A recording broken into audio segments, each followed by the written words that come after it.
अधर्म के एक पल से नष्ट हो जाते हैं जीवन भर के कमाए हुए पुण्य।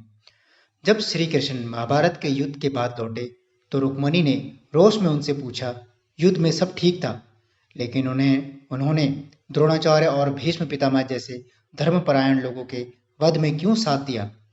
इस पर भगवान श्री कृष्ण ने उत्तर दिया कि देवी, ये सही है कि वे दोनों धर्मपरायण थे और दोनों ने पूरे जीवन भर धर्म का पालन किया, लेकिन उनके किए एक पाप ने उनके सारे पुण्यों पर पानी फेर दिया।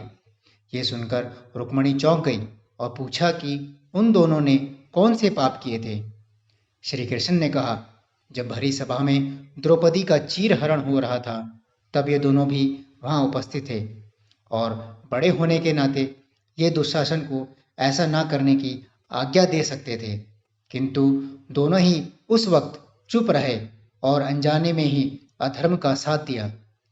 उनके इस एक पाप के आगे धर्मनिष्ठता छोटी पड़ गई और मुझे भी धर्म का पालन करते हुए उनके वध में पांडवों का साथ देना पड़ा।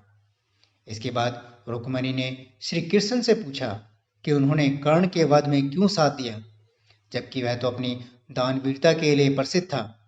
श्री कृष्ण ने कहा, जब अभिमन्यु सभी युद्ध वीरों को धूल चटाने के बाद युद्ध क्षेत्र में आहत हुआ भूमि पर पड़ा था तो उसने कर्ण से, जो उसके पास खड़ा था, पानी मांगा।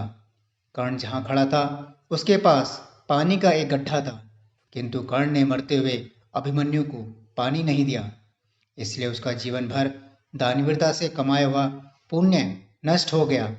बाद में उसी गड्ढे में उसके रथ का पहिया फंस गया और वो मारा गया। दोस्तों, कहानी का सार यह है, हम जैसे कर्म करते हैं वो कहीं ना कहीं लौट कर वापिस आता है।